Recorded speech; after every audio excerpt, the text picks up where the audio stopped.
Bonjour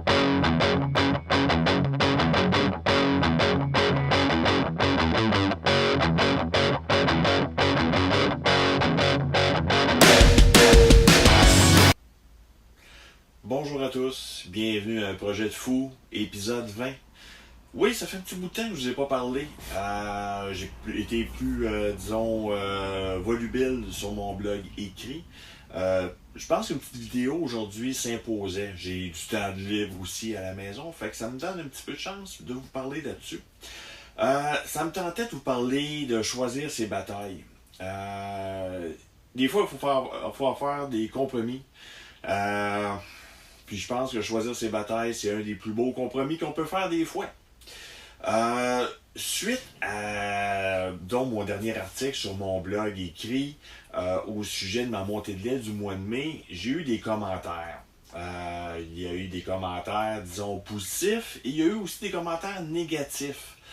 Ça faisait suite, ce blog-là, ou cet article-là sur mon blog, faisait suite à certains posts que j'avais mis ou certaines réponses que je donnais sur deux blogs, entre autres québécois. On va commencer avec le blog sur les barbecues, un blog très populaire au Québec. Il y a quelqu'un qui posait des questions sur comment cuire des côtes levées de bœuf. Je dis bien côtes levées de dos de bœuf et non des short ribs de bœuf ou des côtes levées de dos de porc. On parle bien de côtes levées de dos de bœuf. Comme j'ai fait aussi en vidéo, que je vous montrais ma recette personnelle, comment je les faisais, tout ça sur le barbecue. J'ai eu des commentaires de quelqu'un qui travaille aussi pour une des boutiques de barbecue au Québec. On la nommera pas, mais vous pouvez voir un peu de où je m'en vais. La personne m'a, pour ainsi dire, dit que je savais pas de quoi je parlais, que ma recette, c'était pas des côtes levées de dos de bœuf que je faisais, c'était des short ribs que je devais faire parce qu'il y avait trop de viande ou enfin. Il y avait beaucoup de commentaires parce que pour lui, des côtes levées de bœuf, ça a moins de viande, plus de gras, les os sont plus gros, etc., etc. Moi, j'ai répondu tout simplement que oui, c'est des côtes levées de dos de bœuf que j'ai acheté chez mon boucher. Parce qu'ils me connaissent mes goûts, ils m'ont préparé avec un peu plus de viande après pour avoir quelque chose de consistant. Mais bon, je pensais que ça resterait comme ça. Non, il y en a même rajouté pour dire que je savais pas de quoi je parlais, que lui il savait, qu'il y a de l'expérience là-dedans. Enfin, je vous passerai des détails. Mais c'était pas vraiment quelque chose que je m'y attendais de cette personne-là. Un autre qui m'a même écrit sur mon blog écrit, et le commentaire j'ai carrément effacé parce que c'était comme désobligeant. M'a littéralement presque insulté. Insulté ma façon de faire cuire. A insulté que je fasse ça sur un barbecue au propane plutôt qu'au charbon. M'a même dit que je savais pas comment faire cuire, que mes températures étaient pas correctes, que c'était pas la bonne pièce de viande, que même le vidéo que j'ai faite était totalement ridicule, que je me ridiculisais même sur mon vidéo, que c'était pas sérieux mon affaire, que je serais mieux de faire autre chose dans la vie que des vidéos. Enfin, la personne était un petit peu rough.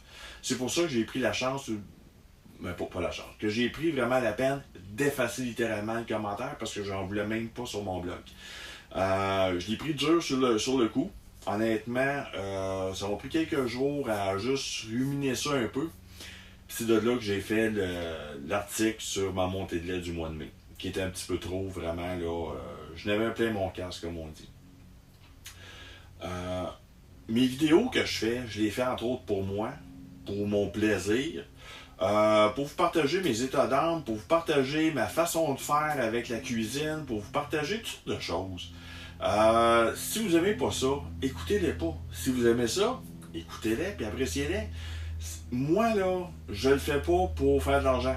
Je le fais pour le plaisir. Cet été aussi, je vais faire d'autres vidéos. Je vais faire de la cuisine, je vais vous montrer des places où on va en vacances. Je vais faire un peu de tout. Mais c'est vraiment pour le plaisir. Donc, appréciez-le. Sinon, passez tout droit, tout simplement. Ça me dérange pas. J'y vais pas pour les likes, j'y vais pas pour le nombre de vues. Malgré que c'est le fun, voir des likes et des nombres de vues qui s'augmentent. Sauf que quand on voit des commentaires désobligeants, regarde, passez tout droit, tout simplement. Ma deuxième partie de montée de lait, c'est au sujet, justement, du camping. Principalement à ceux qui ne jurent par les gros pick-up pour tirer peu importe quoi. Depuis qu'on a changé de tente roulotte pour une roulotte, je tire ça avec le même véhicule que j'avais, qui est notre Volkswagen Touareg.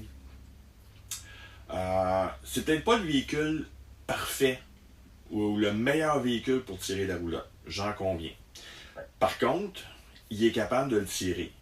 Mon poids maximal pour la roulotte n'est même pas encore atteint et j'ai encore du jeu pour le véhicule. Par contre, oui, je l'avoue, le poids sur la pôle ou sur la boule ou sur la tongue, appelez-le comme vous voulez, je suis vraiment à la limite. Ça, c'est vrai, j'en conviens. Mais pour le reste, on a été dans les cantons de l'Est, dans les montagnes, il n'y a pas eu de problème. Oui, le véhicule travaille un peu plus, c'est tout. Oui, la consommation augmente. Et oui, c'est des choses qui arrivent. Mais à croire certaines personnes sur Facebook, entre autres, et sur certains forums, et en particulier au Québec, que beaucoup connaissent, dès qu'on tire quelque chose, peu importe quoi, même une simple tente roulotte, si on n'a pas un demi-tonne comme camion, on oublie ça, faut pas avoir ça. Faut pas tirer, faut pas rien faire. C'est trop dangereux avec un VUS ou avec... Comme j'ai déjà dit dans au moins 2 ou 3 articles sur mon blog, côté VUS, là, il y en a plusieurs sortes, il y en a plusieurs grosseurs. Tout le monde met ça dans le même panier, les VUS. C'est pas vrai. C'est comme les camions. Ceux qui ont des pick-up, là, j'ai rien contre eux autres. Mais encore là, eux autres même se séparent en disant demi-tonne, 3/4 de tonne ou une tonne. Mais les VUS, c'est pareil. Il y a des petits VUS, des moyens puis des gros. Les petits VUS qui tirent entre 1500 et 3500 livres, c'est vrai que c'est limite pour tirer des choses. Une petite tente roulotte à la limite avec une petite famille, c'est correct. Les VUS qui tirent 5000, 6000 livres, ça commence à être un VUS qu'on peut construire vraiment VUS. Donc, ça va tirer des petites roulottes, des tentes roulottes, des choses comme ça, des hybrides. Des gros VUS qu'on parle de 7000 livres en montant. On a, entre autres, bon, le Touareg, le Cayenne, le Grand Cherokee, les Tahoe de ce monde, les Suburban, les Expéditions, tout ça. Ça tire, c'est capable de tirer plus qu'une petite tente roulotte, là. C'est capable de tirer des roulottes et j'en ai vu sur la route.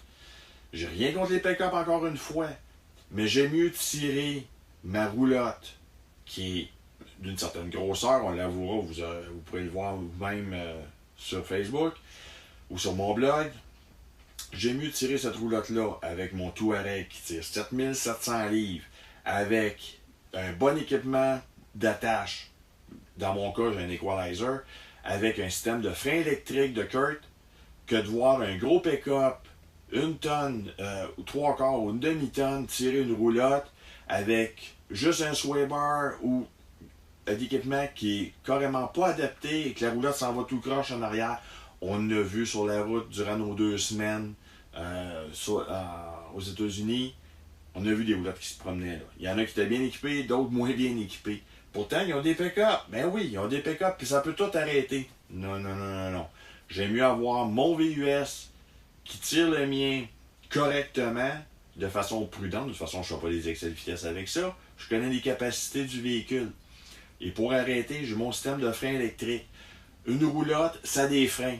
Fait que quelqu'un qui me dit ça te prend un pick-up pour arrêter, ben si j'ai des freins électriques, ça roulotte, je pense que c'est fait aussi pour arrêter. À moins que j'aie pas compris un principe, là, mais c'est pas le véhicule qui m'arrête, c'est les deux qui vont arrêter en même temps ici. Là. Donc, grosso modo, là, c'était ça. Et en dernier tour, pour ceux qui pensent que je me cache derrière un ordinateur pour faire mes commentaires ou quoi que ce soit, vous voyez dans la vidéo, là, je me cache pas du tout. Je suis bien vrai. Donc, écoutez, Peut-être qu'on va se revoir sur un train de camping, sur la route ou derrière un barbecue. Merci et bonne journée.